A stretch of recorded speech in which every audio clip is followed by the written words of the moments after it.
My husband said he was flying to the Maldives with the woman he truly loves, leaving me stranded in a snowy cabin with barely 2 weeks of supplies and no phone, insisting I'd manage on my own. As his car disappeared down the road, I simply smiled. He had no clue what awaited him at the airport. "You'll survive. You always do. That's your problem. Actually, you're a survivor." Forrest said it like an insult. Like my ability to endure made me disposable. Like resilience was weakness instead of strength.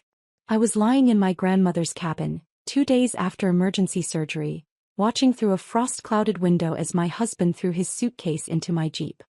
His mistress, 26, toned, glowing with the confidence of someone who'd never faced real consequences, was already in the passenger seat. They were going to the Maldives. 7 days. Overwater bungalow. $42,000 of our joint savings funding their romantic escape. Meanwhile, I was stranded here. No phone, no transportation, no way to call for help if complications set in. The surgeon had been explicit. I was vulnerable. I needed constant monitoring. Infection, hemorrhaging, a dozen things could go wrong. Forrest knew that. He'd been there when the doctor explained it, phone in hand, barely listening. He'd smiled then. The same smile he was wearing now as he climbed into the driver's seat. He rolled down the window, leaned out. "Oh, and Brooke? I changed the locks on the apartment this morning. Just so you know.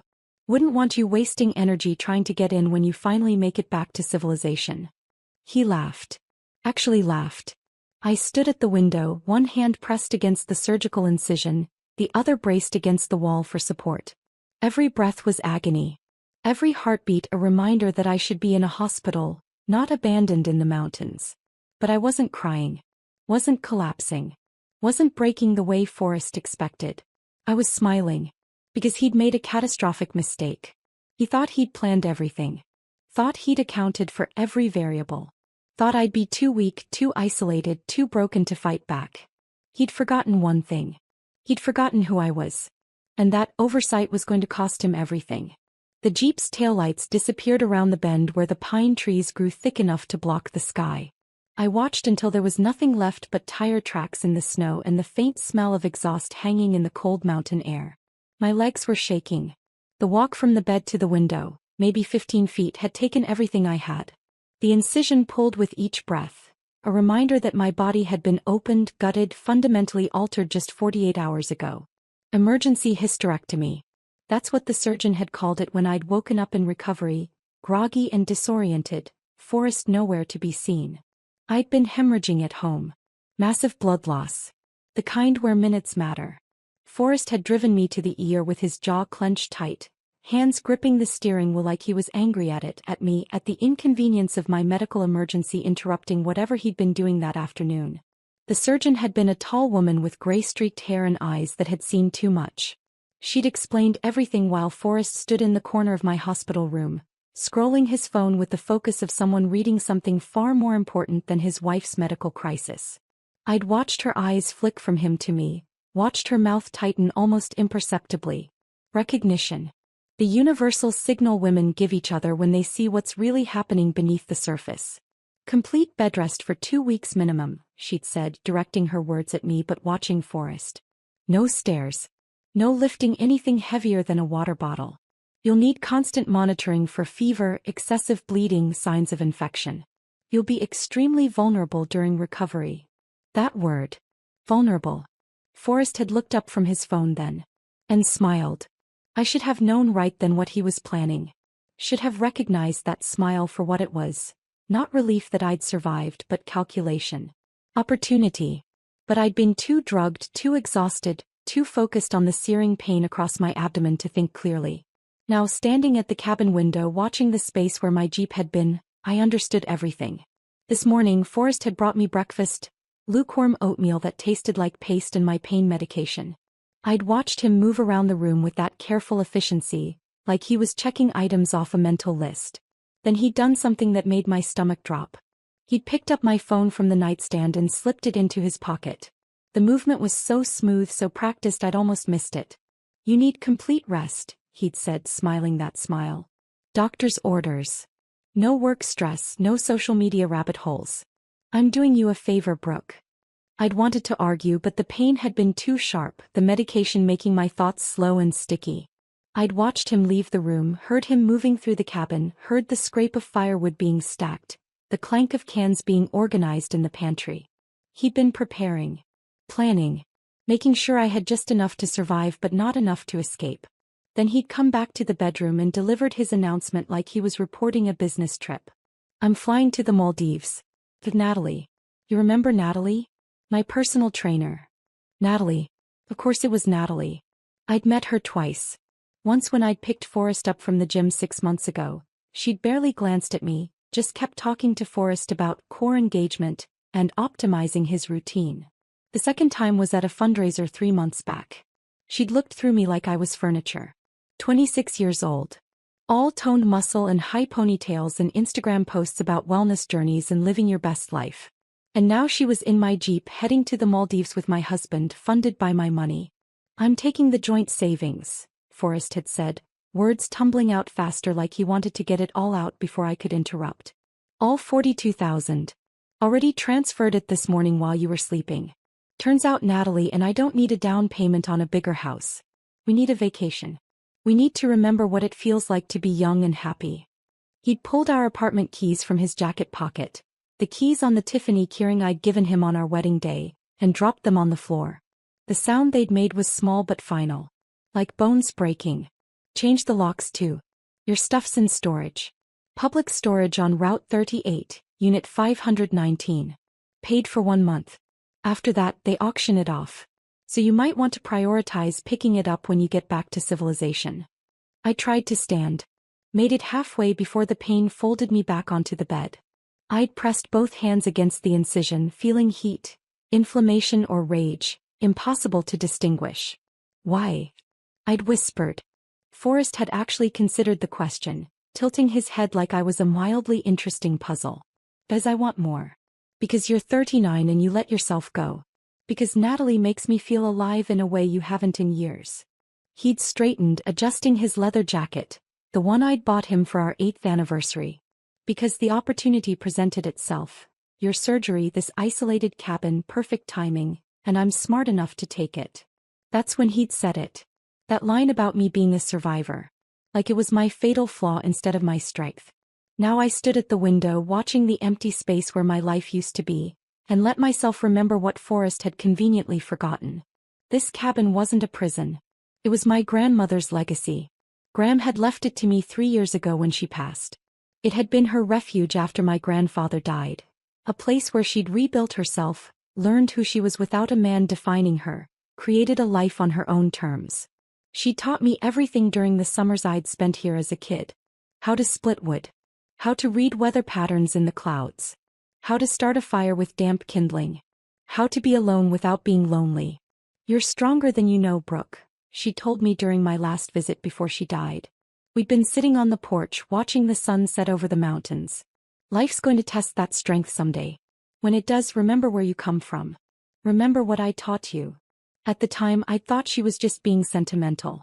Gram was 83, reflecting on her life, passing down wisdom the way grandmothers do.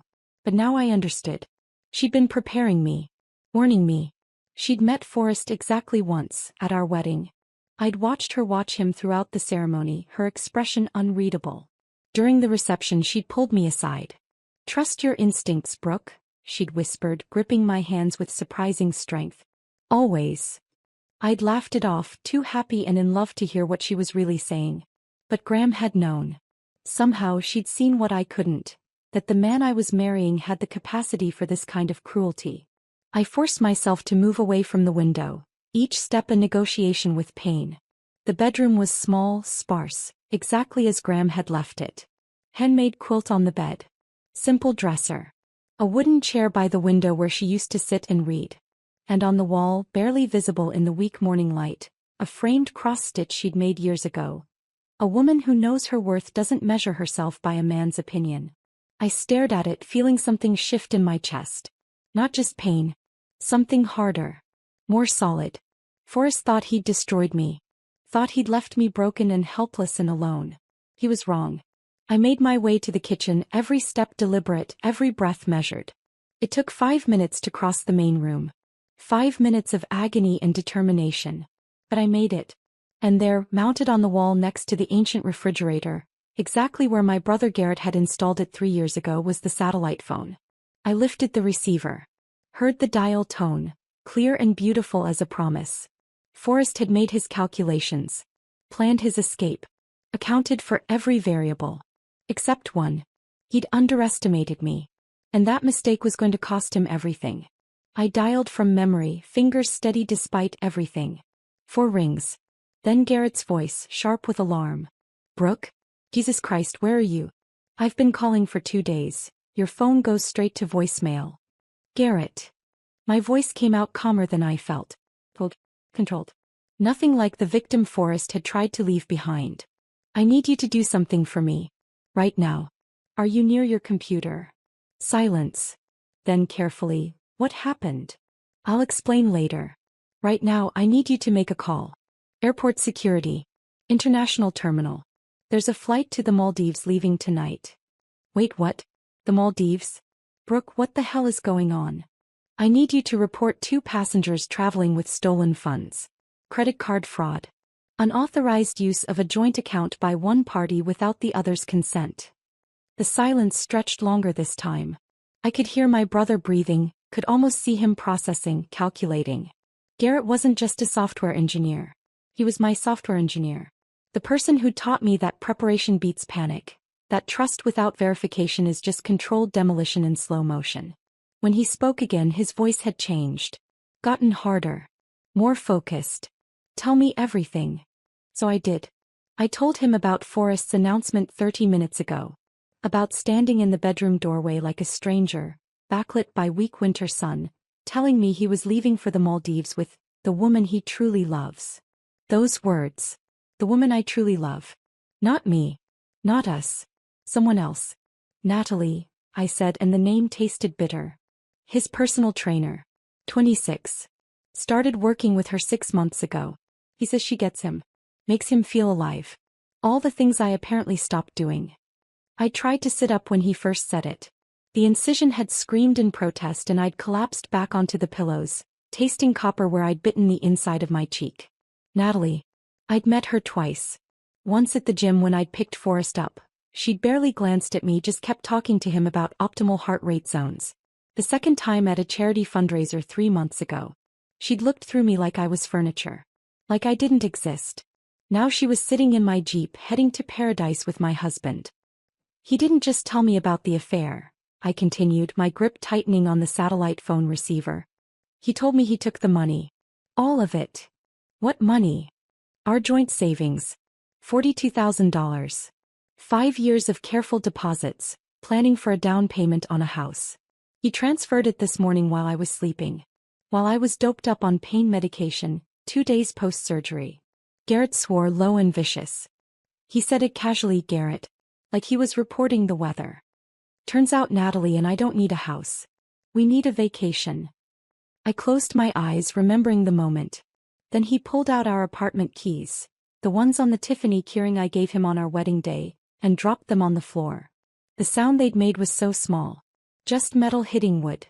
But it had echoed in my chest like something shattering. "He changed the locks," I said. "This morning. Same time as the transfer. My stuff is in a storage unit.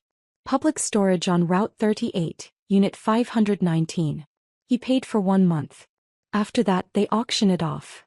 That son of a... He thought of everything. Planned every detail. And he told me now, when I'm helpless. When I can barely stand. When I have no phone and no way to call for help if something goes wrong. The cruelty of it was what stayed with me. The precision. This wasn't a spontaneous decision made in the heat of passion. This was calculated. He'd used my medical vulnerability as an opportunity. I remembered standing up just barely, pain tearing through me like wildfire. I'd pressed both hands against the incision, feeling heat, inflammation or rage, impossible to separate. "Why?" I'd whispered. Forrest had actually considered the question. Tilted his head like I was a mildly interesting puzzle. "Because I want more. Because you're 39 and you let yourself go. Because Natalie makes me feel young. She's exciting. You're..." He gestured vaguely at me, lying there in my grandmother's old nightgown, surgical bandages visible through the thin fabric. "You're not."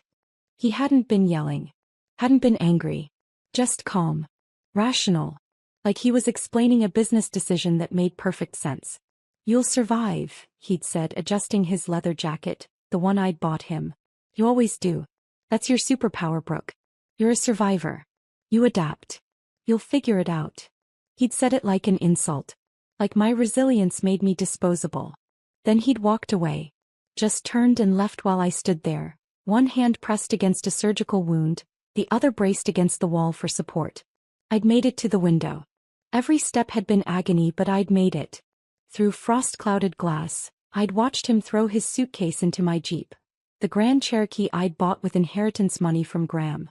The vehicle I'd specifically chosen for mountain driving, for visiting this cabin, for independence. Natalie had already been in the passenger seat. I could see her clearly. Young. Beautiful. Laughing at something on her phone with the careless ease of someone who'd never faced real consequences, never had to fight for anything, never learned that actions come with costs. Forrest had climbed into the driver's seat. Started the engine. Then, as if the cruelty hadn't been enough, he'd rolled down the window one last time. "Oh, Brooke," he'd called out, voice carrying clearly through the cold air. "Just making sure you heard me. You definitely can't get into the apartment. Wouldn't want you wasting energy trying when you finally make it back to civilization." He'd been grinning. Actually grinning as he said it. Then he'd laughed. A genuine, delighted laugh. Like abandoning his post-surgical wife in a remote mountain cabin was the funniest thing he'd done all year. I'd watched the Jeep navigate the narrow forest path. Watched it disappear around the bend where the pine trees grew thick. Watched the tire tracks slowly fill with fresh snow, erasing the evidence of his departure. "Brooke." Garrett's voice pulled me back to the present. "Are you telling me he left you at the cabin? 2 days post-surgery? With no phone? No transportation?" "Yes. That's not just cruel. That's dangerous. You could have complications. You could..." He stopped, breathing hard.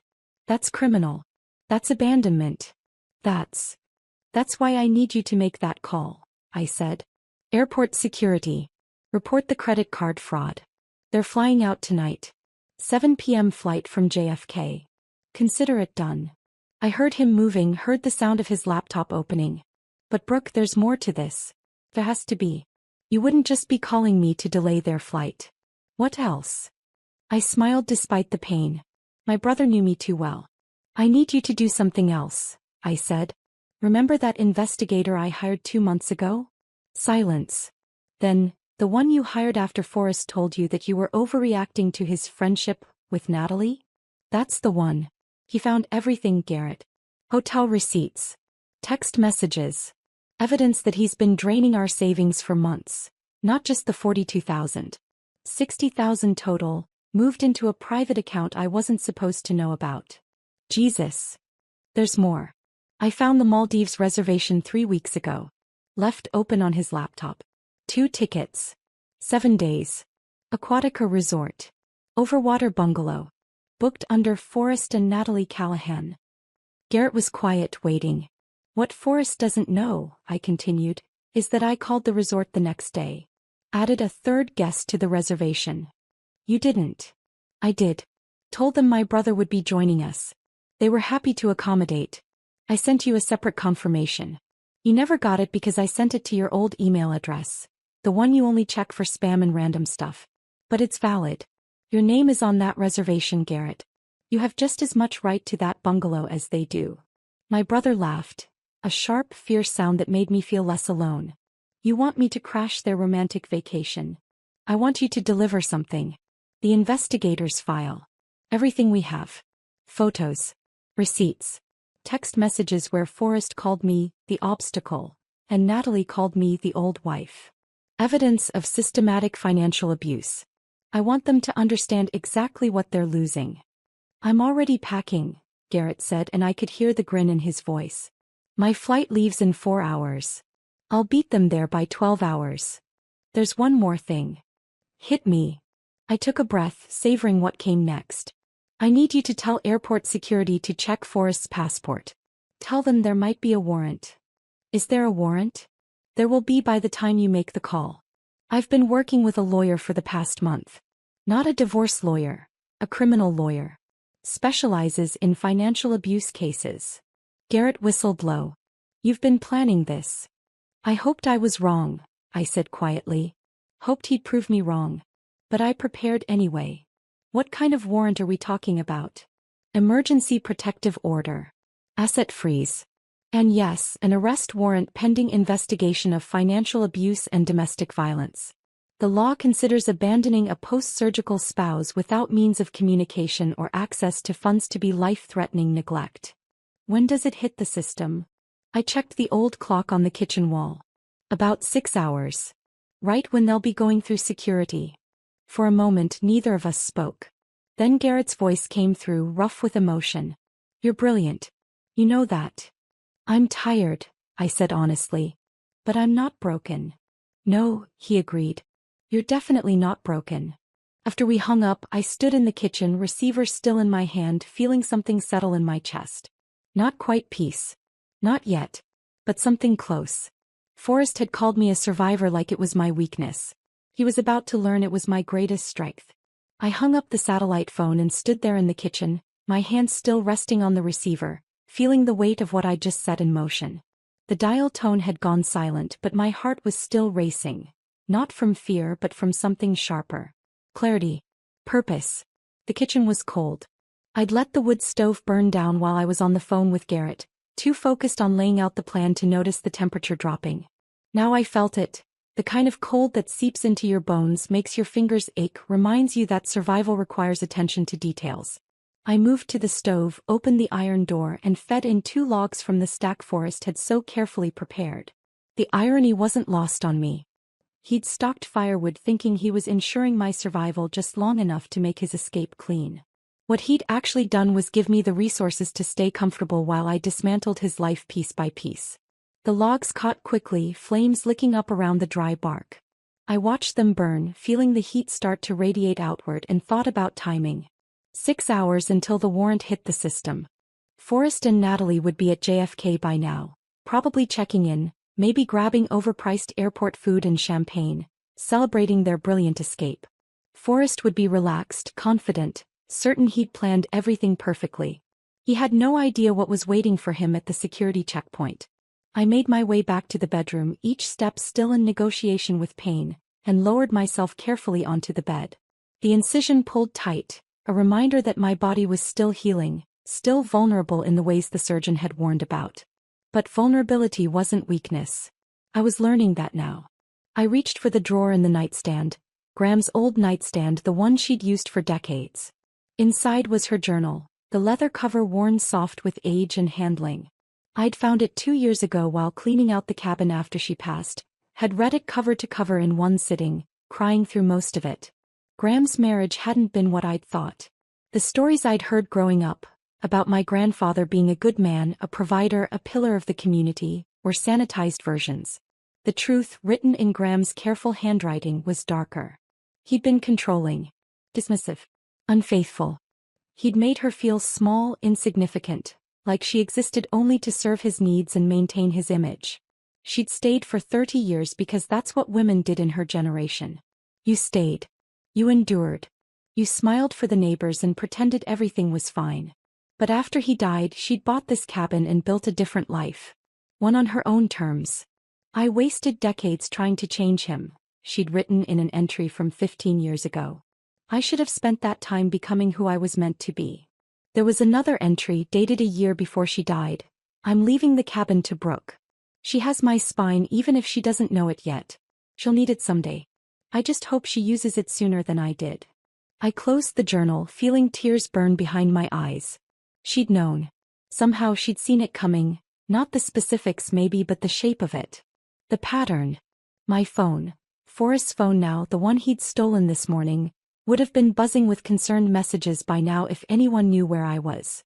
But nobody did. I'd told my 2 closest friends I was taking time off to recover from surgery. Told them I needed quiet, needed space, would reach out when I was ready. Forrest had isolated me so carefully. So thoroughly. He'd probably thought that was another brilliant move. Make sure nobody would check on me for at least a week, maybe 2. What he hadn't counted on was Garrett. My brother and I had always been close, even after he moved across the country for work 3 years ago. We texted almost daily. Called once a week minimum. When I'd gone radio silent for 2 days, he'd known something was wrong. That's why he'd been calling. Why his voice had been sharp with alarm when he answered the satellite phone. Garrett had installed that phone after Graham died, during one of his visits to help me sort through her things. "You're up here alone sometimes," he'd said, mounting it on the kitchen wall. "What if there's an emergency? What if you get hurt?" I'd protested that it was overkill, that I had my cell phone, that I'd be fine. "Humor me," he'd insisted. "Besides, Graham would want it. She'd want to know you could always call for help." Forrest had been with me on that trip. He'd stood in the corner of the kitchen, arms crossed, watching Garrett work with barely concealed irritation. "This place doesn't even have reliable electricity and you're installing a satellite phone?" he'd said, voice dripping with disdain. "That's a waste of money." Garrett had looked at him, really looked at him, and something had passed between them. Some kind of masculine challenge I hadn't fully understood at the time. "Brooke's safety isn't a waste of money," Garrett had said quietly. "And if you can't see that, maybe you should reevaluate your priorities." Forrest had left the cabin shortly after, claimed he had work calls to make, spent the rest of the weekend in the car or on the porch, refusing to engage. I'd chalked it up to typical brother-in-law tension. Men being territorial. Nothing to worry about. Now I understood what Garrett had seen. What he'd recognized in Forrest even then. The capacity for abandonment. For cruelty. For calculating exactly how much he could take before someone fought back. I forced myself to stand again, moved to the small window that looked out over the side yard. Snow was falling more heavily now, thick flakes that would make the roads treacherous by evening. Nobody would be driving up here tonight. I was truly isolated. But isolation wasn't the same as helplessness. I thought about the investigator's file, about everything she'd uncovered over the past 2 months. I'd hired her after a therapy session that had gone sideways. Forrest and I had been trying couples counseling. My idea, not his.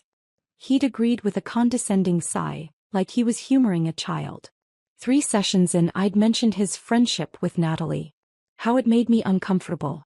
How the late-night training sessions and the constant texting seemed excessive.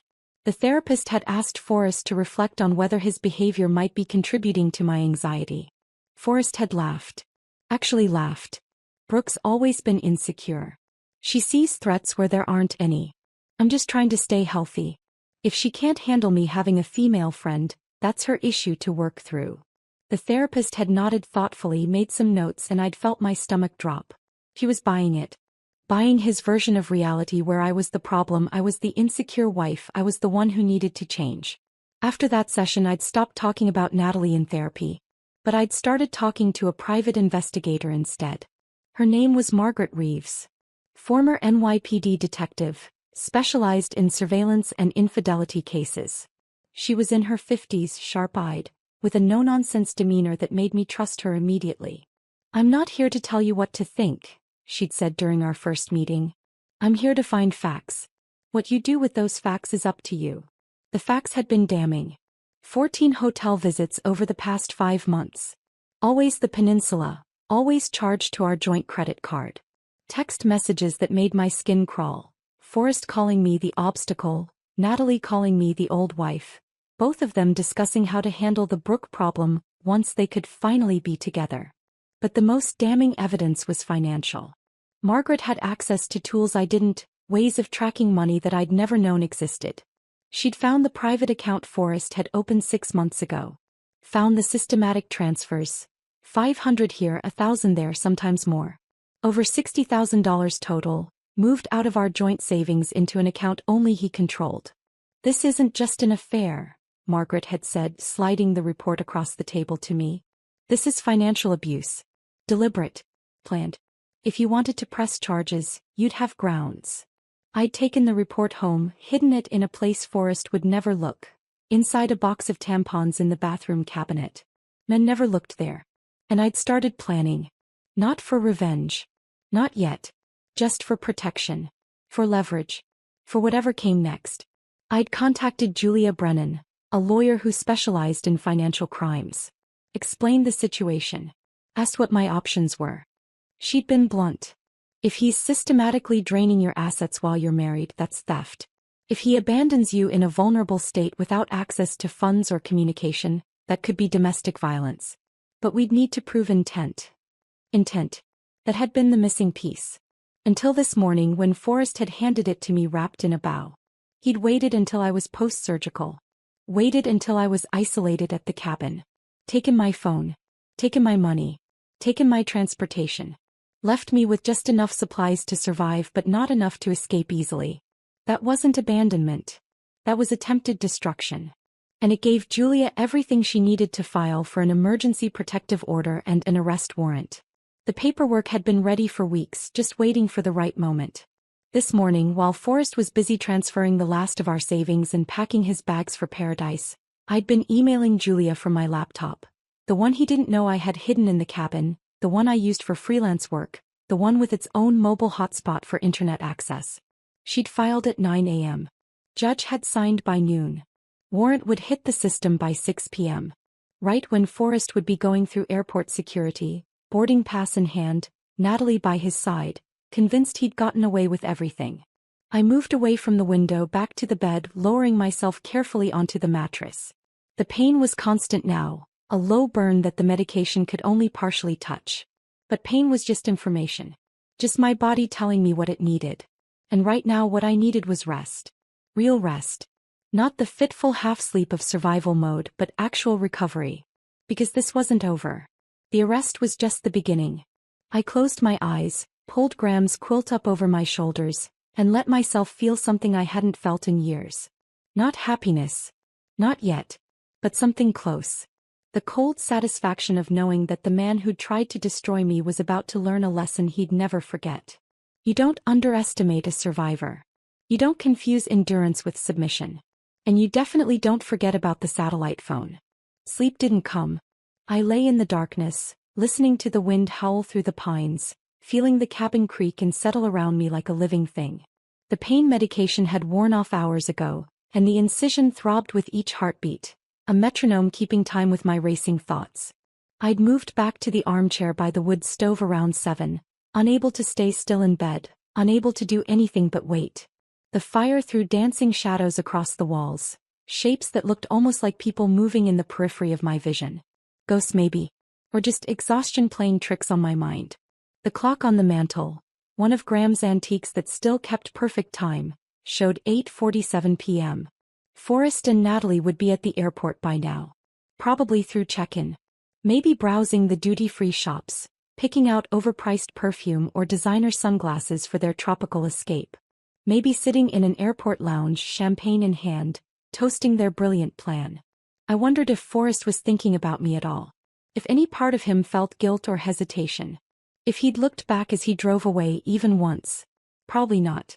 The man who could abandon his wife 2 days post-surgery wasn't the kind of man who suffered from conscience. I fed another log into the stove, watching sparks spiral up the chimney like tiny desperate stars. My hands were shaking, not from cold but from something deeper. Adrenaline that had nowhere to go. Anticipation that felt like a physical weight pressing down on my chest. The waiting was its own kind of torture. I forced myself to move to the kitchen to heat soup on the propane stove.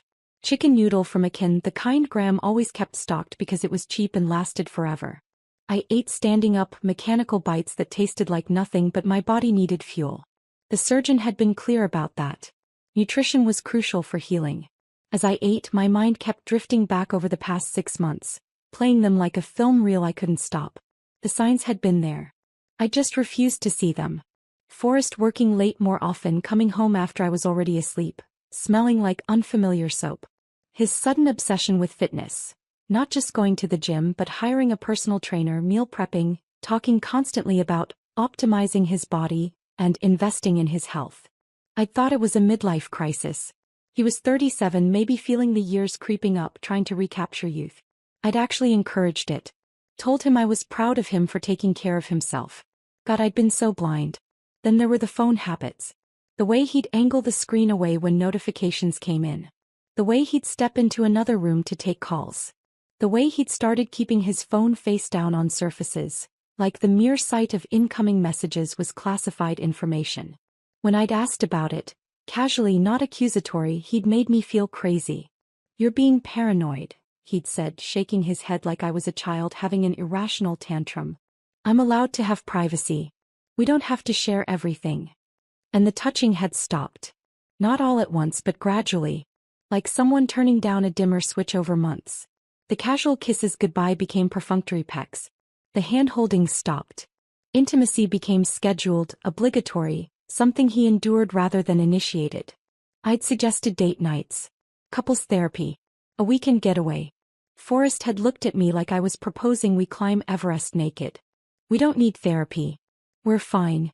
You're just overthinking everything like you always do. That phrase. Like you always do. Like my instincts were character flaws. Like noticing problems was the problem. I tried to believe him. Tried to convince myself that this was normal, that all marriages went through phases, that I just needed to be more patient, more understanding, less demanding, less emotional, less present. But something in my gut kept screaming that I was watching my marriage die in slow motion. That's when I'd set up the cloud backup sync on our phones. Told Forrest it was for convenience, for sharing photos, for making sure we didn't lose important information. He'd barely paid attention, just nodded and went back to his phone.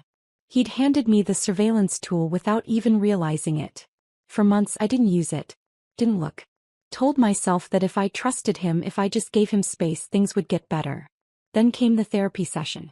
The one where he'd laughed when I mentioned Natalie.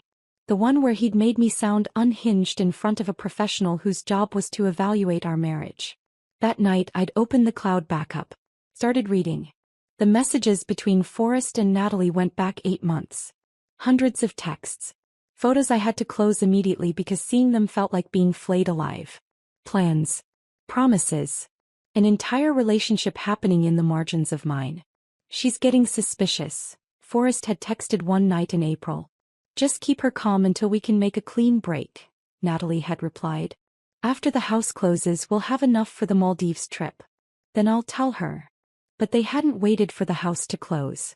They'd found another opportunity. My emergency surgery. Perfect timing. Forrest had texted Natalie from the hospital waiting room while I was in the operating theater. She'll be out of commission for weeks. We can leave while she's at the cabin. By the time she figures out what's happening, we'll be gone. I'd read that message 3 times before my brain could process what I was seeing. He'd seen my medical crisis as an opportunity. That's when I'd stopped feeling guilty about spying. That's when I'd called Margaret, the investigator. That's when I'd started building a case instead of just collecting evidence of my own heartbreak. The clock showed 9:03 p.m. Any minute now. Any minute, Garrett would call and I'd know if everything I'd set in motion had worked. Or if Forrest and Natalie were boarding a plane to paradise while I sat alone in a freezing cabin, abandoned and betrayed and helpless. No, not helpless. I'd never been helpless. I'd been prepared. There was a difference.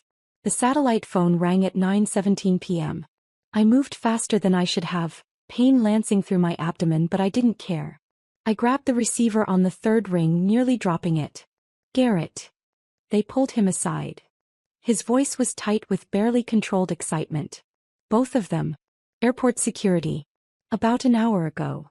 I sank against the wall, legs suddenly unable to support my weight. Tell me everything. Homeland Security flagged them at the security checkpoint. Fraud alert on the credit card, the one they were using for the tickets. They got escorted to a private screening room. Forrest tried to talk his way out of it, apparently. Played the outraged innocent citizen card. Natalie just looked scared. And the warrant? Hit the system 23 minutes ago. I have a contact in TSA, called in a favor to get real-time updates. Brooke, they're reviewing it right now. Homeland Security doesn't mess around with this stuff. Domestic abusers trying to flee the country with stolen funds? They take it seriously. My hand was pressed against the incision, feeling my pulse hammer beneath surgical tape and healing tissue. Are they going to arrest him? Yes. Garrett's voice was certain. Thought. They're going to arrest him. Both of them probably. He's looking at financial abuse, domestic violence through abandonment, possibly elder abuse depending on how the prosecutor wants to frame it. I'm not elderly. The absurdity of the statement made me almost laugh. No, but you're a vulnerable adult. Post-surgical, isolated, denied access to funds and communication.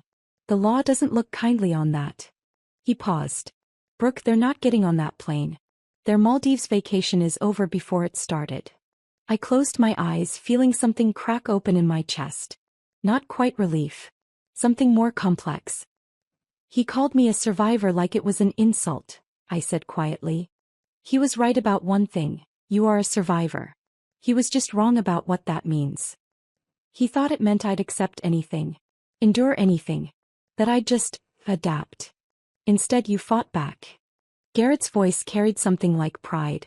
You didn't just survive, Brooke. You won. I stood there in the kitchen, satellite phone pressed to my ear, feeling the weight of the past 6 months. The suspicion, the investigation, the preparation finally pay off. Forrest had confused my endurance with weakness. Had mistaken my patience for submission. Had assumed that because I'd stayed, because I'd tried, because I'd loved him, that I would accept anything he chose to do. He'd been wrong. And now he was learning exactly how wrong. What happens next? I asked. They'll process him. Arraignment within 24 hours. He'll probably make bail, but with travel restrictions. Passport gets flagged. And Brooke? The asset freeze is already in effect. Every account with his name on it is locked pending investigation. Including the private account. The one with $60,000 he'd thought was his escape fund.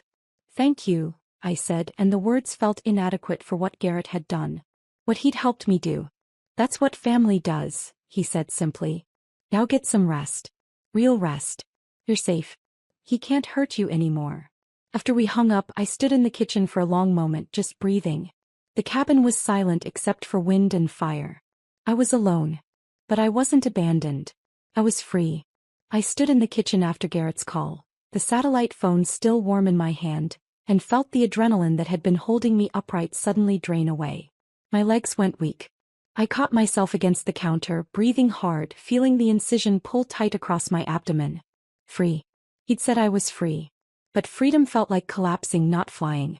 I made my way back to the bedroom, each step slower than the last, and lowered myself onto the bed with a careful precision that had become automatic. The mattress creaked beneath me. Graham's old mattress, the one she'd slept on for 30 years, the one that had probably witnessed her own long nights of reckoning after my grandfather died. I pulled the quilt up to my chin, but I couldn't get warm. Couldn't get comfortable. Couldn't stop my mind from spinning. The clock on the nightstand showed 10:34 p.m. Sleep didn't come. I lay there in the darkness, staring at the water-stained ceiling, counting the same imperfections I'd counted that morning. 7 irregularities in the plaster. 3 that looked like countries on a map. 1 that looked like a bird in flight. The wind picked up outside, howling through the pines with a sound like something alive and angry. The cabin creaked and settled, wood expanding and contracting in the cold, making sounds that were probably normal but felt ominous in the dark. Every creak was Forrest coming back. Every gust of wind was the Jeep returning up the mountain road. My rational mind knew he was in custody at JFK, that he couldn't hurt me, that I was safe. But my body didn't believe it. My body was still in survival mode, hypervigilant, waiting for the next attack. Around midnight, I noticed I was shivering. Not from cold exactly, the blankets were piled thick, but from something internal. I pressed my hand to my forehead and felt heat radiating from my skin. Fever. The surgeon's warnings echoed in my head. Watch for fever. It's one of the first signs of infection. Anything over 100.4, you need immediate medical attention. I didn't have a thermometer. Didn't have any way to know if this was 99 degrees or 103. Just knew I was hot and cold at the same time, shaking under blankets that felt both too heavy and insufficient. I should be in a hospital. Should have someone monitoring my vitals, checking the surgical site, making sure my body was healing instead of turning against itself. But I was alone in a cabin 200 miles from the nearest emergency room, because Forrest had decided abandoning me here was convenient for his escape plan. The rage came back then, hot and sharp, cutting through the fever fog. You'll survive. You always do. He'd said it like my resilience was a character flaw. Like the fact that I could endure meant I deserved to suffer. Like being strong enough to survive gave him permission to destroy me. But resilience wasn't passive acceptance. Resilience was choosing to fight back when someone expected you to break. I'd fought back. And now he was the one in custody, the one facing consequences, the one whose perfect plan had crumbled at an airport security checkpoint. The thought warmed me more than the blankets did. I must have dozed eventually because the next thing I knew the clock showed 2:17 a.m. and I was soaked in sweat. The fever had spiked and broken, leaving me clammy and weak but more clear-headed. I forced myself out of bed, every movement deliberate and careful, and made my way to the bathroom. My reflection in the mirror was startling. Hollow-eyed. Hair matted to my skull with sweat and 3 days of not washing it properly. I looked like someone recovering from serious illness. Which I supposed I was. I ran water in the sink.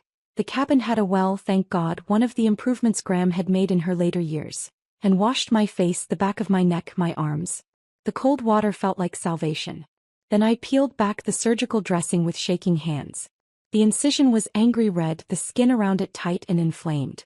But it wasn't weeping. Wasn't showing the green or yellow discharge that would signal serious infection. Just healing the way surgical wounds heal. Ugly, painful, slow. I applied fresh antibiotic ointment from the supplies the hospital had sent me home with. The supplies Forrest had begrudgingly carried to the car, sighing the whole time like being helpful was an imposition. Covered it with a new dressing. Took 2 ibuprofen from the bottle on the counter. In the mirror my eyes met their reflection. Who was this woman looking back at me? She looked familiar but foreign. Like someone I used to know who'd been replaced by a harder version. Someone who'd been tested and had passed, but at a cost I couldn't quite calculate yet. I thought about Forrest and Natalie at the airport. Probably separated by now. Probably in different holding cells or interview rooms. Probably realizing slowly that this wasn't a misunderstanding that could be cleared up with Forrest's charm and confident explanations. Did Natalie know about the warrant yet? Did she understand that the man she'd been planning a romantic escape with was facing criminal charges? That she might be facing charges too as an accessory to financial fraud? I wondered if she was scared. He was crying. If she was starting to see Forrest for what he really was. Not the charming fitness enthusiast who made her feel special, but a man capable of abandoning his wife 2 days after emergency surgery. A small, petty part of me hoped she was terrified. A larger, more tired part just felt sad. Sad that this was what my marriage had become. Sad that the man I'd loved or thought I'd loved had turned into someone capable of this level of cruelty. I made my way back to the main room, too unsettled to return to bed. The armchair by the wood stove called to me and I sank into it with a grateful sigh. Fed 2 more logs into the stove, watched the flames catch and dance. This had been Graham's spot. I could picture her so clearly, sitting right here after my grandfather died, probably asking herself the same questions I was asking now. How did I not see it coming? Were there signs I missed? Was there a version of this where things turned out differently? She told me once during one of my teenage visits, being alone isn't the same as being abandoned. Alone is a choice. Abandoned is a violence. At the time I thought she was being melodramatic. Graham had a flair for the poetic, for statements that sounded profound but felt abstract. Now I understood with brutal clarity. Forrest hadn't just left me. He tried to erase me. Systematically. Carefully. He'd taken my money, changed the locks on our home, stolen my phone, isolated me in a location with no cell service, no easy transportation, no neighbors to check on me. He'd wanted me helpless. Wanted me broken. Wanted me to suffer while he started his new life with someone younger, fitter, uncomplicated by surgical scars and medical trauma. But he'd underestimated me. Had confused endurance with submission. Had assumed that because I'd stayed, because I'd tried, because I'd been patient with his distance and dismissive with his contempt, that I would accept anything. He'd been wrong. I wasn't just a survivor. I was a woman who'd inherited her grandmother's spine, who'd learned from her grandmother's mistakes, who'd understood that sometimes the strongest thing you can do is fight back. The fire crackled. The clock ticked. Outside, the wind began to die down, and through the window, I could see the first hints of dawn turning the sky from black to deep blue to pale gray. I'd made it through the night. Through the fever. Through the waiting and the wondering. The satellite phone rang at 6:43 a.m., jarring in the pre-dawn quiet. I grabbed it on the second ring. Garrett. They arrested him. His voice was rough, gravelly with exhaustion. Both of them. About 2 hours ago. Forrest on the warrant. Financial abuse, domestic violence through abandonment. Natalie as an accessory to fraud. They're being held pending arraignment. The words should have felt like victory. Should have flooded me with relief or satisfaction or vindication. is that I felt empty. Hollowed out. Like I'd been fighting so hard for so long that now that the fight was over, I didn't know what to do with my hands. Brooke? You still there? Yeah. I'm here. Are you okay? I looked around the cabin, the wood stove glowing, the shadows retreating as dawn light filtered through the windows, Graham's quilt still on the bed, her journal on the nightstand. No, I said honestly. But I will be. Garrett was quiet for a moment. I could hear him breathing, could imagine him in his apartment across the country, phone pressed to his ear, worried about his little sister. I'm flying to you, he said finally. First flight I can get. I'll be there by tonight. You shouldn't be alone right now. I'm not alone, I told him, and I meant it. I had myself. The version of myself that Graham had raised. The version that knew how to split wood and read weather patterns and survive in isolation. The version that understood the difference between being alone and being abandoned. The version that knew how to fight back. I have myself, I said. And right now that's enough. After we hung up, I sat in the armchair watching the sun rise over the mountains, feeling the cabin warm as light filled the space. Forrest was in custody. The money was frozen. The apartment locks could be changed back. I'd won. So why did victory feel so much like grief? The question hung in the air long after I set down the satellite phone. Why did victory feel so much like grief? I sat in the armchair watching full daylight spread across the cabin, watching dust motes dance in the sunbeams, and tried to make sense of the hollow ache in my chest. Forrest was in custody. I'd won. So why did I feel like I'd lost something essential? The answer came slowly, unwelcome, because I had lost something. Not Forrest. I'd lost him months ago, maybe years. What I'd lost was the story I'd been telling myself about who we were, who I was, what my life meant. That story was gone now. Burned away like morning fog. And I didn't know yet what would replace it. Around noon I heard an engine on the mountain road. My body went rigid, fight or flight response kicking in before my brain could catch up. But it wasn't the Jeep. It was Garrett's truck. A beat-up Ford that he'd driven cross-country more times than I could count. He wasn't alone. A woman climbed out of the passenger side. Compact, fit, maybe 50, with the kind of capable energy that radiated competence. She was carrying a medical bag. Garrett helped me to the door. I hadn't realized how weak I'd gotten until I tried to stand, tried to walk, and felt my legs shake with the effort. This is Susan, Garrett said, supporting my weight as I swayed. She works search and rescue. Trained paramedic. I asked her to check on you. Susan didn't waste time with pleasantries.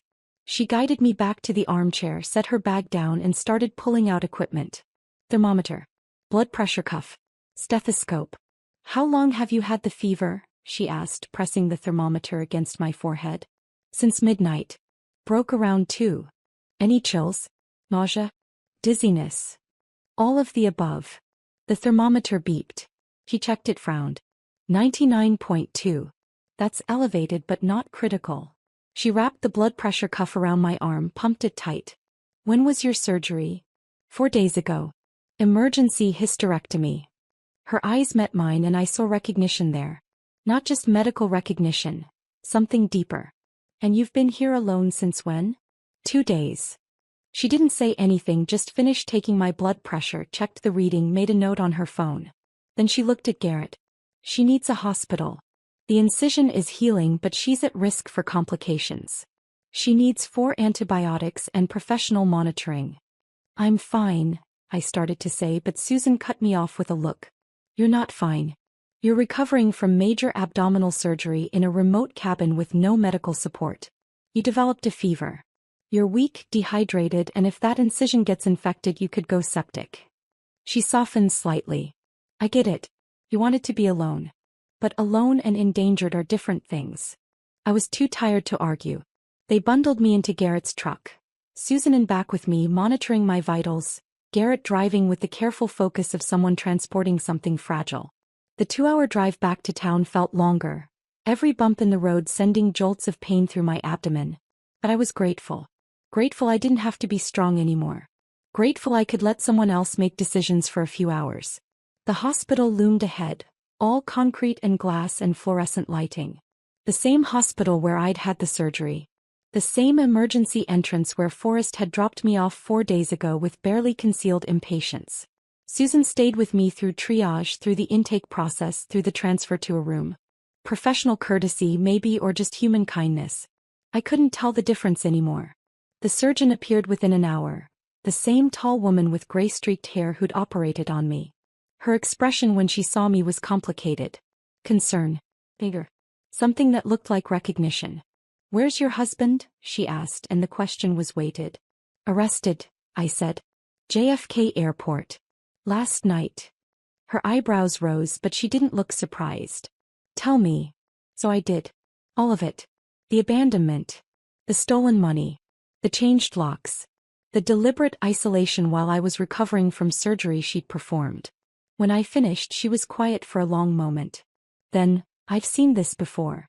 Men who view their wives' medical crises as opportunities rather than emergencies. I saw it in his face when I was explaining your recovery needs. I'm sorry I didn't say something then. You couldn't have known. I knew enough." She examined the incision with careful hands, checked my chart, made notes. "I'm admitting you for 3 days. For antibiotics. Close monitoring. You're healing, but you're borderline for infection. Another day or two alone in that cabin and we might be looking at sepsis. 3 days feels excessive. 3 days is necessary." Her tone left no room for argument. "Also, you'll meet with our social worker. Standard procedure for cases like this." Cases like this. Domestic violence. Abandonment. Medical neglect. I nodded, too exhausted to fight. Julia Brennan arrived the next morning with a briefcase and the focused energy of someone who'd slept 4 hours and considered it a luxury. She spread paperwork across the hospital bed tray like a general planning a campaign. "Asset freeze is in effect," she said without preamble. "Every account with Forrest's name. The joint savings, his private account, everything. He can't touch any of it pending the criminal investigation. And Forrest. Out on bail as of this morning. $50,000 which his parents posted. But he's got travel restrictions, can't leave the state, has to surrender his passport, has to check in with a monitoring officer twice a week." She smiled, sharp and satisfied. Natalie too, though her bail was lower. 20,000. Her parents weren't thrilled. His lawyer. Trying to claim the transfer was legal, that you're weaponizing the system out of spite, that this is a bitter spouse using the courts for revenge. Julia's smile widened. "Let him try. We have text messages where Forrest explicitly discusses timing your abandonment to your surgery. We have evidence of systematic financial abuse going back 6 months. We have medical testimony that his actions constituted life-threatening neglect. He's not winning this. I should have felt triumphant. Should have felt vindicated. Had I felt tired. Bone deep, soul tired. The kind of exhaustion that comes from fighting too long, from discovering that the person you trusted most was capable of cruelty you couldn't have imagined. But there was something else too. Something small and hard beneath the exhaustion. A kernel of satisfaction that I'd been right not to trust, right to prepare, right to build my case before he could destroy me completely. "There's one more thing," Julia said, and her tone shifted. Got more careful. "What?" "Natalie's lawyer contacted me yesterday. He wants to cooperate. Wants to testify against Forrest in exchange for reduced charges." I stared at her. "What?" Turns out the Maldives trip wasn't her idea. It was Forrest's. He convinced her he was already divorced, that you were unstable and vindictive, that the money was his to spend however he wanted. Julia pulled out her tablet, swiped through screens. When they got detained at the airport, when she realized he'd lied about everything, that you weren't divorced, that he'd stolen the money, that he'd abandoned you post-surgery, she tried to back out. Told the investigators she didn't know, that Forrest had manipulated her. And they believed her? Enough to offer a deal. She provides everything. Text messages, emails, recordings of conversations where Forrest planned the abandonment, timed it to your surgery, discussed how long you'd be trapped at the cabin before you could get help. Julia met my eyes. With her testimony, our case goes from strong to airtight. He's looking at serious prison time. I closed my eyes, feeling something complex twist in my chest. Not quite pity for Natalie. Not quite vindication. Something in between. What does she want in return? Reduced charges. Probation instead of jail time. A chance to walk away from this without a felony record. And you think we should take it? I think her testimony puts Forrest away for years instead of months. I think it shows premeditation, planning, malice. I think it turns this from marital dispute to calculated abuse. Julia's voice softened slightly. But it's your call. Your case. Your life. Garrett arrived that evening with something wrapped in brown paper. He set it on the hospital bed carefully like it was fragile. Found this at the cabin, he said. Thought you might want it. I unwrapped it. Graham's journal. I'd forgotten I'd left it on the nightstand, forgotten everything in the chaos of Garrett's arrival and Susan's examination and the drive to the hospital. Now I held it in my hands, feeling the weight of it, and started reading. Graham's handwriting was spidery, elegant, the penmanship of someone educated in an era when that mattered. The entries went back decades. I flipped to random pages, reading fragments. 1987. He came home at 2 a.m. again. Smelling like perfume that isn't mine. When I asked, he said I was paranoid. Made me feel crazy for noticing. 1992. I asked if we could go to counseling. He laughed. Said counseling is for weak people who can't handle their own problems. 1998. He's taken money from our account again. Won't tell me what it's for. Says it's none of my business what he does with his own money. But it's our money. Our account. Our life he's spending. The patterns were so familiar they made my chest ache. I flipped to the end, to entries from the year before Graham died. I wasted decades trying to change him. Should have spent that time becoming who I was meant to be. Should have left. Should have fought back. But I was scared. Scared of being alone. Scared of what people would say. Scared I couldn't survive without him. And then a few pages later, Brooke came to visit today. Brought that man she's going to marry. Forrest. I watched him all day. The way he talks over her. The way he dismisses her ideas. The way he checks his phone when she's speaking. I see it so clearly. The pattern. The beginning of what I lived through. I wanted to warn her. Wanted to grab her shoulders and shake her and say run. But she's in love. She wouldn't hear it. So instead I'm leaving her the cabin. She has my spine even if she doesn't know it yet. She'll need it someday. I just hope she uses it sooner than I did. I closed the journal, tears burning hot behind my eyes. She'd known. Graham had seen it from the beginning. Had recognized Forrest for what he was. And she'd left me the tools to survive him. The cabin, the lesson of her life, the spine she'd finally found too late to save herself. But not too late to save me. I held Graham's journal against my chest that night in the hospital, feeling the weight of her words settle into my bones like calcium-strengthening fractures. She'd known. She'd seen the pattern. She tried to warn me in the only way she could, by leaving me the tools to save myself. The next morning, Julia arrived with coffee and a manila folder thick with documents. Forrest's lawyer called, she said, setting the coffee on my hospital tray. They want to mediate. Settle before trial. When? 2 weeks.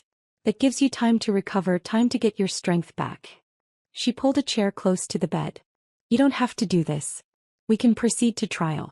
But mediation gives you control. Gives you a chance to face him on your terms. I thought about it. Thought about sitting across a table from Forrest. Thought about looking him in the eyes while he tried to explain away what he'd done. I want to do it, I said. Julia smiled. I was hoping you'd say that. The 2 weeks passed in a blur of recovery and preparation. The antibiotics worked. The fever stayed gone. My body slowly remembered how to heal itself. Garrett stayed with me, sleeping on the pull-out couch in the hospital room the first few nights, then taking me back to his apartment once I was discharged. His place was small but comfortable. One bedroom that he insisted I take while he camped out in the living room. You're recovering from surgery, he said when I protested. I'm sleeping on a couch. It's not a debate. Julia came by every few days with updates. Forrest was staying with his parents in their house upstate. Natalie had moved back to her studio apartment, wasn't talking to anyone, had apparently quit her job at the gym. The criminal case was moving forward. Trial date set for 3 months out. Unless we settle in mediation, Julia reminded me. Which is what Forrest wants. He doesn't want this going to trial. Doesn't want it becoming public record. Good, I said. Let him be scared. The courthouse was downtown, all granite columns and marble floors, and the kind of institutional coldness that made you feel small. Julia met me on the steps, briefcase in hand, wearing a suit that probably cost more than my monthly rent used to. "Ready?" she asked. I nodded, even though ready felt like the wrong word. I was here. That would have to be enough. The mediation room was small. Conference table, 6 chairs, windows overlooking a parking lot. Forrest was already seated when we entered, his lawyer beside him. He looked different. Thinner. His expensive haircut had grown out, losing its shape, making him look younger and somehow diminished. He was wearing a button-down shirt I didn't recognize, khakis that were wrinkled like he'd slept in them. He wouldn't meet my eyes. His lawyer stood, extended a hand to Julia. "Michael Patterson. Thank you for agreeing to this." Julia shook his hand with professional courtesy. "Julia Brennan." We sat. The mediator, a woman in her 60s with kind eyes and steel-gray hair, introduced herself and explained the process. Voluntary. Confidential. The goal was resolution both parties could live with. Michael spoke first, sliding a document across the table. "We're prepared to offer a settlement. Mr. Callahan will return the $42,000 in full. He agrees to the divorce with a 50-50 split of remaining marital assets. He'll vacate the apartment within 30 days, allowing Ms. Hawthorne to resume residence." Julia picked up the document, scanned it, showed it to me. No admission of wrongdoing. No acknowledgement of what he'd done. Just money and logistics, like our marriage was a business deal gone bad. I looked at Julia. She looked at me, letting me decide. I leaned forward, finally meeting Forrest's eyes. "No." His gaze skittered away, then came back, uncertain. "No," I repeated. "You don't get to buy your way out of this with money and clean paperwork. You don't get to walk away pretending you did nothing wrong." Michael started to speak, but I kept going, eyes locked on Forrest now. "You called me a survivor like it was an insult. Like my ability to endure made me disposable. Like being strong enough to keep going gave you permission to destroy me." My voice was steady. "Calm. Nothing like the trembling mess I'd been 2 weeks ago. But you were wrong. I didn't just survive what you did. I planned for it. I saw it coming. And I made sure you'd face consequences." Forrest's face flushed red. "You're vindictive," he said, and his voice cracked slightly. "You're punishing me because I fell in love with someone else. Because I wanted more. Because you—" "I'm punishing you," I interrupted, my voice cutting clean through his excuses. "Because you abandoned me 2 days after emergency surgery. Because you stole money from our joint account.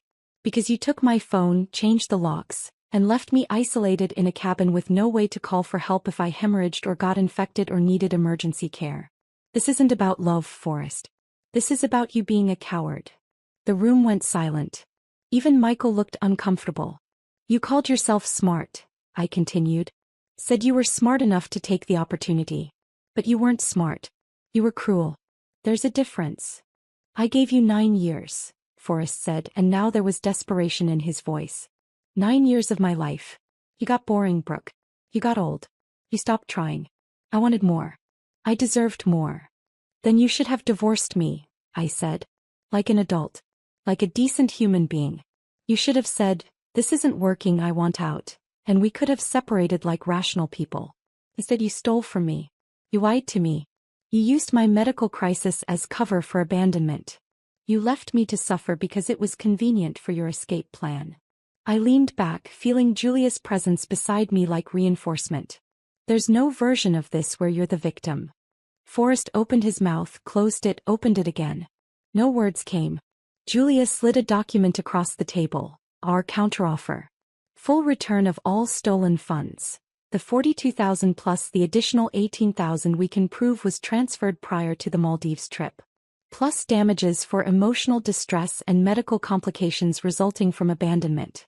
Mr. Callahan agrees to testify truthfully in the criminal proceedings. He signs an affidavit admitting to financial abuse and domestic violence through abandonment. He pays all of Ms. Hawthorne's legal fees. And he vacates the apartment within 7 days, not 30.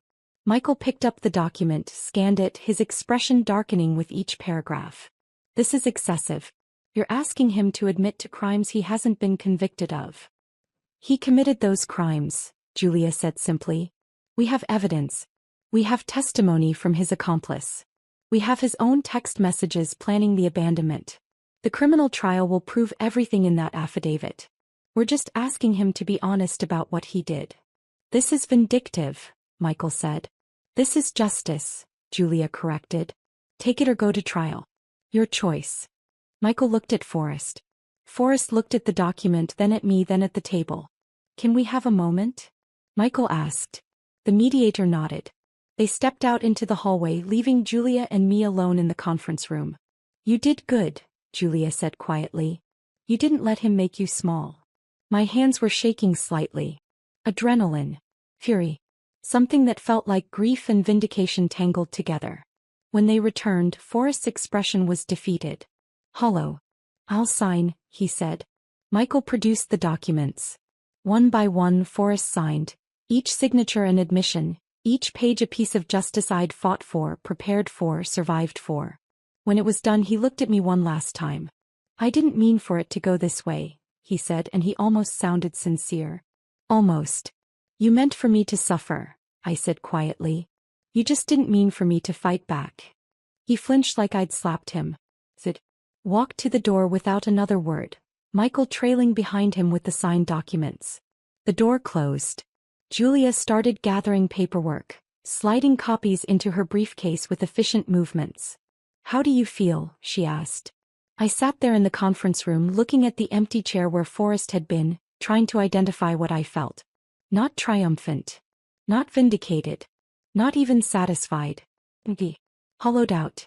But also free. Empty, I said honestly. But also free.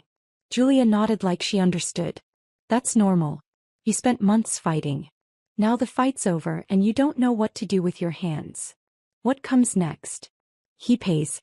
You move back into the apartment. The divorce finalizes in about 6 weeks. The criminal case proceeds. Though with his signed affidavit he'll probably take a plea deal. Probation, maybe some community service, permanent record. And then you rebuild. She smiled. You're 39. You have your whole life ahead of you. You get to decide what it looks like now. Outside the courthouse, Garrett was waiting on the steps, hands in his jacket pockets, looking worried until he saw my face. How'd it go? He asked. I handed him the signed settlement agreement. He read it, eyebrows rising with each paragraph, then let out a low whistle. You got everything, he said. Not everything, I corrected. I didn't get an apology. Didn't get him to admit he was wrong, that he regretted it, that he understood what he'd done to me. You got him to admit what he did, Garrett pointed out.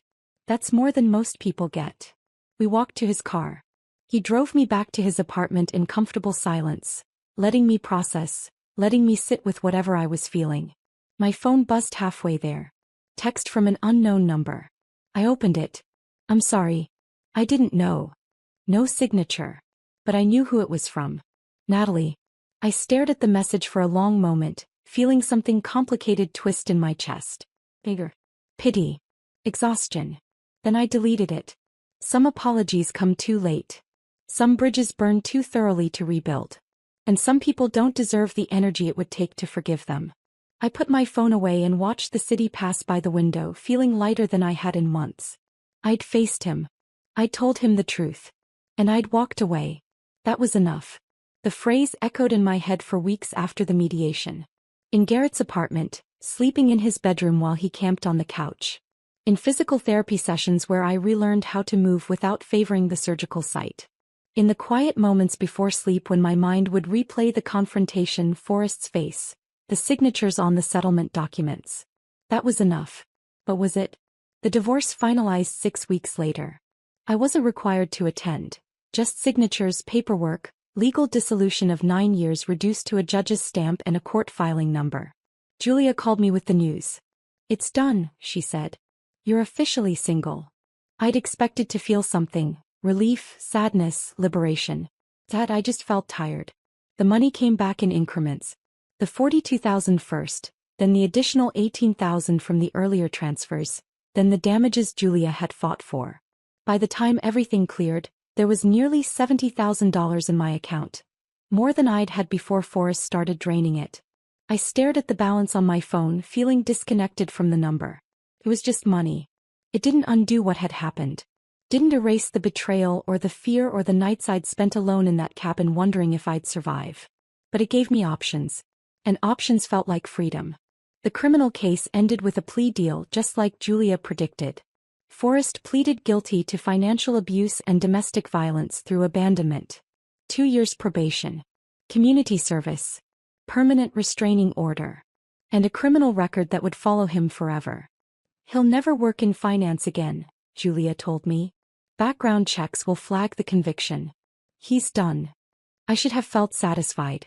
Should have felt vindicated. Mostly I felt empty. 3 months after the mediation I went back to the cabin. Not to hide. Not to escape. But because I needed to see it again. Needed to stand in the place where Forrest had tried to break me and prove to myself that I'd survived. Garrett drove me up, insisted on staying the first few days, made sure I could handle being there alone. The cabin looked exactly the same. Wood stove. Graham's furniture.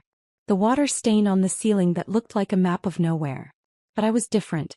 I walked through the rooms touching surfaces, remembering.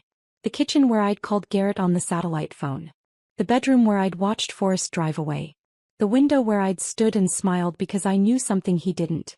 You okay? Garrett asked, watching me with concern. Yeah, I said and meant it. I'm okay. I used some of the settlement money to renovate. New windows that actually sealed properly.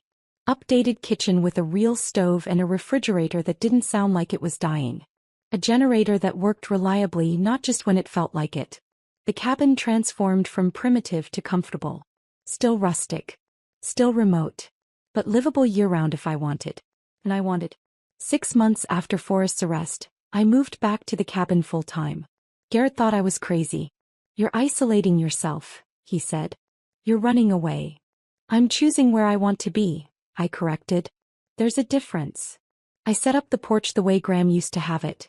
2 chairs, a small table, a view of the forest that changed with the seasons. In early autumn, I sat there in the evenings drinking tea, watching the leaves turn from green to gold to crimson, watching the light change as days grew shorter. I thought about Graham a lot. About her journals. About the decades she'd wasted trying to change a man who didn't want to change. About how she'd finally found herself after he was gone. I should have spent that time becoming who I was meant to be. I was doing that now. Becoming. Not running away but running toward something. Toward myself. Garrett visited every few weeks, his truck rumbling up the mountain road with groceries and news from the outside world. He told me Forrest had moved. Texas apparently. Working some low-level job in retail. Living with roommates. The criminal record had destroyed his career prospects. Good, I said and meant it. He also told me about Natalie.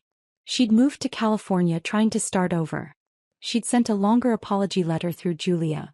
Pages explaining how Forrest had manipulated her, lied to her, made her believe I was unstable and vindictive. I'd read it once. Then filed it away in a drawer I rarely opened. I didn't forgive her. But I understood. Understood how easy it is to believe someone when they're charming and confident and telling you exactly what you want to hear. Are you lonely up here? Garrett asked one evening, the two of us sitting on the porch watching the sunset. No, I said. I'm alone. But not lonely. There's a difference. He looked at me for a long moment, then nodded. He seemed lighter. Like something heavy finally let go. He was right. Something had let go. The weight of trying to save a marriage that was already dead. The weight of pretending everything was fine when it wasn't. The weight of being someone I thought I should be instead of who I actually was. I'd started painting. Something I'd loved in college, something I'd given up when Forrest had said it was impractical, that it wouldn't pay the bills, that I should focus on my graphic design work instead. Art is a hobby, not a career, he'd said with that dismissive certainty he had about everything. Now I painted because I wanted to. Not well, I was rusty and maybe I'd never been that good to begin with. But it didn't matter. The act of creating something, of watching colors blend on canvas, of making something beautiful out of nothing, that was enough. I also started volunteering. 2 days a week, I drove into town and spent the afternoon at a women's shelter, helping women who were trying to escape situations like mine. Sometimes worse than mine. I listened to their stories. Helped them fill out restraining orders and police reports and applications for emergency housing. Told them they weren't crazy, they weren't overreacting, they were surviving. One woman, Sarah, mid-30s with a black eye she'd tried to cover with makeup, asked me how I'd found the strength to fight back. I told her about the satellite phone. About the evidence I'd collected. About preparation and instinct.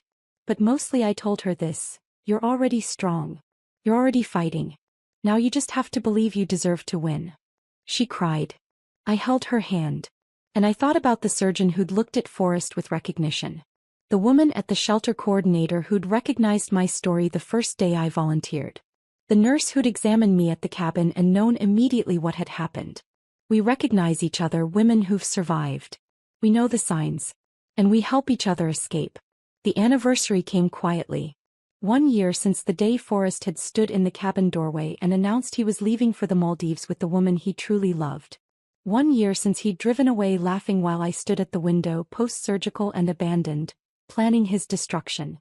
I marked it by hiking up to the ridge behind the cabin. It was a steep climb and my body still remembered the surgery.